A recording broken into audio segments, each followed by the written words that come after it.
Bismillahirrahmanirrahim. Assalamualaikum warahmatullahi wabarakatuh. Teman-teman yang dirahmati Allah Subhanahu wa taala, pada konten kali ini saya pengen ngajak teman-teman sekalian untuk mentadaburi 3 ayat di dalam surat Yunus, dimulai dari ayat 62 sampai 64, tentang gimana cara kita dapetin garansi atau dapetin jaminan dari Allah untuk kehidupan kita di dunia, bahkan berlaku untuk kehidupan kelak di akhirat. Allah Subhanahu wa taala berfirman di dalam surat Yunus ayat 62, A'udzu billahi minasyaitonir rajim. Bismillahirrahmanirrahim. Ala inna awliya Allahi la khaufun 'alaihim wa la hum yahzanun. الذين آمنوا وكانوا يتقون لهم البشرى في الحياة الدنيا وفي الآخرة لا تبديل لكلمات الله ذلك هو الفوز العظيم. Sadaqallahul azim. Teman-teman, di dalam ayat ini Allah lagi bicara tentang orang-orang yang dapat jaminan Allah. Diistilahkan dengan auliyaullah. Terjemahannya tuh kekasih-kekasih Allah. Atau bahasa yang lebih sering dipakai di Indonesia juga, wali-wali Allah. Wali-wali ini bukan orang-orang yang khusus yang bisa hilang, bisa terbang. Semua kita punya peluang yang sama untuk menjadi auliyaullah, menjadi kekasih-kekasih Allah, sehingga bisa mendapatkan jaminan dari Allah. Jaminan bahagia, jaminan sukses, jaminan berhasil, jaminan beruntung, jaminan selamat, mendapatkan kebaikan dan keberkahan, kemuliaan, dijamin semua hal-hal yang indah, yang baik dalam hidup di dunia dan di akhirat oleh Allah Subhanahu wa taala. Dan ini adalah satu hal yang selama ini kita cari kan, kita pengen terjamin rezekinya, terjamin keluarganya, terjamin jodoh atau perasaannya, terjamin happiness-nya, terjamin karirnya, terjamin kesehatannya, terjamin masa depannya, terjamin rumah dan hartanya, terjamin juga akhir hayatnya dalam keadaan husnul khotimah. Gimana cara kita dapetin jaminan-jaminan yang sangat penting ini dalam hidup? Siapa orang yang dapetin jaminan Allah Subhanahu wa taala tersebut? Ternyata orang yang dapetin jaminan Allah itu disebut dengan aulia Allah, kekasih-kekasih Allah. Jaminannya la khaufun alaihim, gak ada rasa takut bagi mereka tentang apa yang ada dalam hidup mereka. Walahum yahzanun, mereka gak akan pernah kecewa. Jadi sebelum mereka melakukan sesuatu, mereka gak perlu takut. Setelah mereka melakukan sesuatu, mereka gak akan kecewa. Itu jaminan. Lahumul busyra, dan bagi mereka ada banyak berita gembira, kejutan fil hayatid dunya, dalam kehidupan di dunia, wa fil akhirah, bahkan di akhirat kelak ada banyak kejutan dari Allah. Dan itu yang disebut dengan fauzun azim, kemenangan yang sangat besar, kemenangan yang sangat istimewa. Gimana cara dapetin jaminan dan kebaikan ini? 2 syaratnya. 1, alladzina amanu, orang yang yakin sama Allah, orang yang percaya sama Allah, orang yang gak ragu sama Allah, orang yang berserah kepada Allah, orang yang pasrah sama Allah, orang yang berbaik sangka kepada Allah, orang yang nurut kepada kehendak Allah Subhanahu wa taala. Itulah amanu. Dan syarat yang kedua, wa kanu yattaqun, orang yang taat kepada Allah. Mulai dari memperbaiki ibadah-ibadah wajibnya, baik batin ataupun zahir, memperbaiki niatnya, memperbaiki khusyuknya, dan juga memperbaiki fikihnya ataupun adab-adab sholatnya atau ibadahnya, syarat-syarat sempurnanya ibadah secara zahir. Dia perbaiki yang wajib-wajib, kemudian dia tambah yang sunnah. Setelah sholat wajib, dia tambah sholat sunnah. Setelah dia zakat, dia tambah sedekah. Setelah dia Ramadan, dia tambah puasa sunnah. Setelah dia membaca Al-Quran, dia menambah hafalan-hafalan Al-Quran. Banyak lagi amalan-amalan sunnah yang dia lakukan untuk meningkatkan ketakwaannya kepada Allah.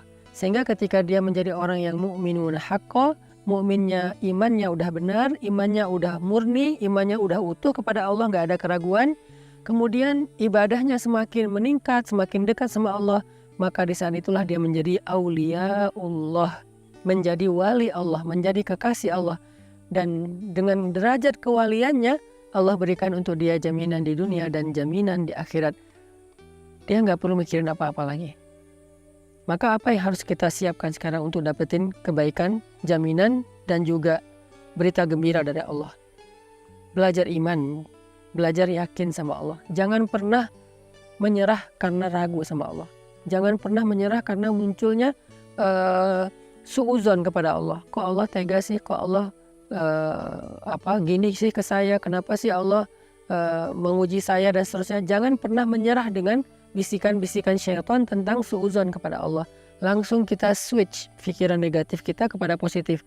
Pasti ada hikmahnya. Allah tuh penyayang, Allah tuh gak tega, Allah tuh pasti sayang banget sama saya. Pasti ada kebaikan di balik ini. Kita berusaha belajar iman dengan tafakur, dengan muhasabah, dengan membaca Al-Quran, dengan melihat kebesaran-kebesaran Allah. Belajar iman terus supaya iman kita itu makin utuh, supaya iman kita itu semakin dalam, supaya iman kita itu semakin sempurna. Jadi dengan kita memiliki iman yang baik, iman yang gak ada keraguan sedikit pun kepada Allah, baik dalam situasi yang nyaman, apalagi dalam situasi yang sulit, berarti kita sudah memenuhi syarat yang pertama menjadi waliullah, yaitu syarat alladzina amanu. Kayak Nabi, ketika suatu hari ada laki-laki, orang kafir, meletakkan pedang di leher Nabi. Pedangnya tajam banget, kalau ditarik sedikit maka langsung memotong leher. Dia bilang, wahai Muhammad, siapa yang bisa nolong kamu sekarang? Kamu sendiri, gak ada siapa-siapa yang dekat kamu. Sahabat-sahabat jauh, beliau sendiri di situ. Nabi dengan tenang mengatakan, Allah. Bukan Allah dalam arti sekedar lisan, tapi dalam hatinya beliau yakin memang Allah satu-satunya yang bisa menolong. Jadi tidak berubah rasa yakin Nabi ketika beliau sendiri dengan ketika beramai-ramai. Kita kadang-kadang bilang Allah nolong saya karena kita kondisinya tuh kayak pede, soalnya banyak teman yang bisa bantu kita, masalah kita masih kecil. Tapi begitu kita masalahnya gede dan gak punya siapa-siapa, kita kayak ragu gitu, Allah bisa gak ya nolong saya? Padahal pertolongan Allah itu tidak tergantung sama makhluk. Ada makhluk, gak ada makhluk, Allah bisa nolong kita. Allah bisa menjadikan api itu membakar, bisa juga menjadikan api itu sejuk, seperti apinya Ibrahim. Allah bisa menjadikan lautan itu menenggelamkan, bahkan bisa juga menjadikan lautan itu jadi jalan, seperti lautnya Nabi Musa. Allah bisa mengeluarkan onta dari induknya, bisa juga onta keluar dari batu, seperti ontanya Nabi Saleh. Allah bisa menjadikan bulan itu purnama, bisa juga membelah bulan, seperti bulannya Nabi Muhammad. Banyak lagi hal-hal besar yang terjadi, dan itu bukan hanya untuk para nabi yang disebut dengan mukjizat, tapi juga untuk orang soleh atau kekasih Allah yang bukan nabi, yang disebut dengan ma'unah atau pertolongan Allah. Artinya jangan muncul ragu dalam hati kita ketika hidup kita sulit, mentok, gak ada lagi jalan-jalan logis untuk mendapatkan kebaikan. Karena iman gak harus selalu logis. Ketika iman kita utuh dalam situasi yang gak logis, saat itulah kita menjadi mukminun haqqa, mukmin yang sejati. Kalau iman kita utuh dalam situasi yang logis, ilmiah, kebayang sama kita, itu belum utuh, belum teruji. Ketika Nabi di dalam gua bersama dengan Abu Bakar, musuh-musuh sudah mengepung gua. Kalau mereka ngelihat ke bawah saja sedikit, udah kelihatan Nabi dan Abu Bakar di situ dan langsung ditangkap. Kata Nabi, ya Abu Bakar, jangan sedih, jangan khawatir, Allah bersama kita.